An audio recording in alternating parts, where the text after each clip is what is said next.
Bom dia, espero que vocês estejam bem. Essa semana vamos trabalhar com uma revisão sobre a Reforma Protestante, colocar os pontos principais para que vocês estudem, anotem no caderno, certo? Esses pontos, revejam, né, o que a gente trabalhou durante esse momento da terceira unidade. Então vamos lá. Reforma Protestante.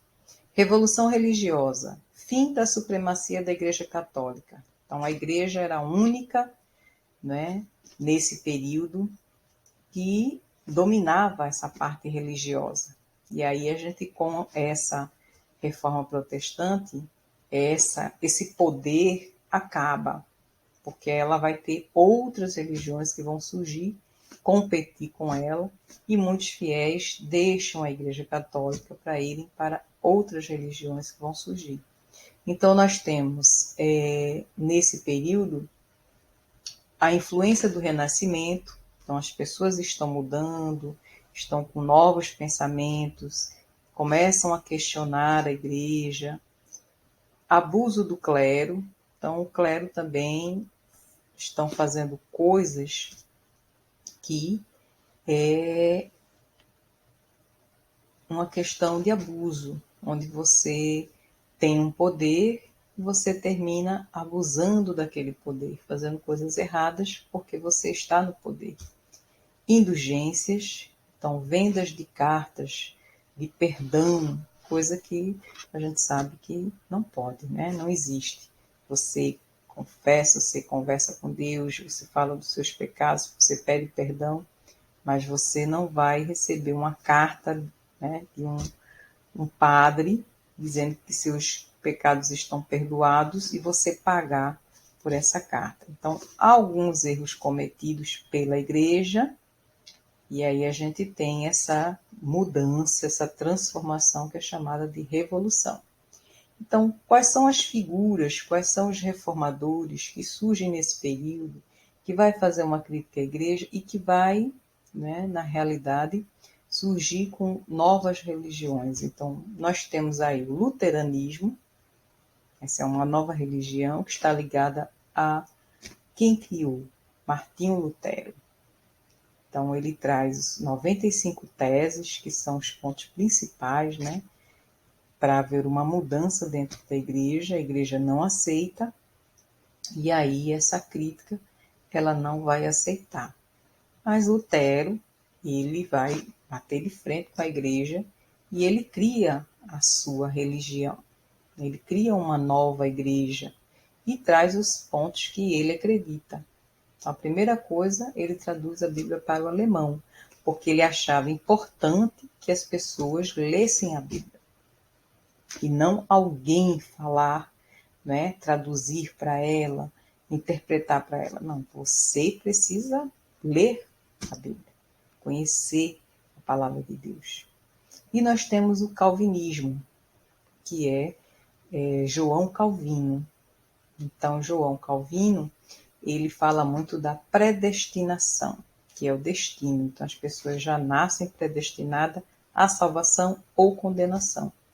Nós temos também o anglicanismo, que é o Henrique VIII, rei da Inglaterra, cria essa religião, e aí nós temos o ato de supremacia. Então, ele é o chefe da igreja e é o chefe também do seu país. Então, ele é o rei, ao mesmo tempo é o chefe religioso. Então, nós temos o luteranismo, que foi criado por Martinho Lutero, o calvinismo, que foi criado por João Calvino, e o anglicanismo, que foi criado por Henrique VIII. E o que é que a igreja faz a partir de agora? Com essas novas religiões que surgiram, com as críticas, né, que nós temos aí sobre ela, os seus erros, ela faz uma contra-reforma. É a reação da Igreja Católica. Quais são as mudanças que a Igreja vai fazer para não perder os fiéis e para conquistar novos fiéis? Então, nós temos o Tribunal do Santo Ofício, que são aquelas pessoas que ela acha que é herege, que não acredita em Deus, e ela vai perseguir, infelizmente, muita gente vai morrer por causa disso. tem um index, que são os livros proibidos, então ela vai queimar muitos livros e dizer que aqueles livros as pessoas não devem ler. Então, vai estar ligada a vários escritores, pintores, homens que vão surgir, né, com novas ideias. Então, essas ideias ela não vai aceitar e vai queimar esses livros para que as pessoas não leem e proibir. Então, as pessoas não podem ser pegas lendo esse livro. Companhia de Jesus, expansão da fé. Então, nós temos aqui alguns religiosos que vão viajar na expansão marítima, né? Vão nos navios em busca de novos fiéis. Então, aqui no Brasil chega, né, alguns desses religiosos que vão justamente catequizar os nossos índios, mostrar esse Deus da Igreja Católica. E nós temos o Concílio de Trento. O Concílio de Trento é chamado assim porque foi na cidade de Trento, na Espanha, onde se reuniram, né, o Papa e os cardeais para discutir o que é que a Igreja precisava mudar, para fortalecer essa Igreja. Então, o concílio foi para isso, foi o fortalecimento do poder da Igreja. E aí nós temos o seminário, a catequese, né, que vão surgir a partir daí mais forte, né, um seminário para preparar o padre para ele ser padre. Então ele prepara aquela pessoa que está sendo chamada, né, por Deus para servir a ele, e ele vai estudar, ele vai se preparar para que ele assuma uma igreja preparado religiosamente, espiritualmente. E nós temos a catequese, onde vai ensinar, né, a palavra, os rituais, esse Deus que a igreja fala, então, que é o nosso Deus, né? Mas ela achava que as pessoas que não estavam dentro da Igreja Católica precisavam conhecer o seu Deus. E o Deus era o mesmo, né? Então, mas ela vai ter essa ideia de levar esse Deus católico para todos. Então, nós temos um resumo, né, da Reforma Protestante, os pontos principais. Então, a Reforma Protestante foi uma revolução religiosa, porque ela muda muita coisa dentro da Igreja Católica e fora da Igreja Católica, né?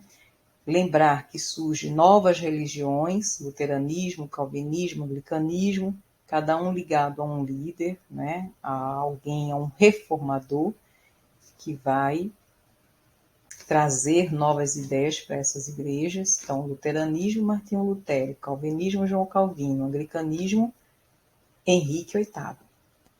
E a contra-reforma, que é a reação da Igreja Católica. Então, anotem no caderno, façam um formulário, que é uma revisão, coloque seu nome, por favor, e eu espero vocês na próxima semana, que nós iremos começar as nossas avaliações. Até lá, até logo.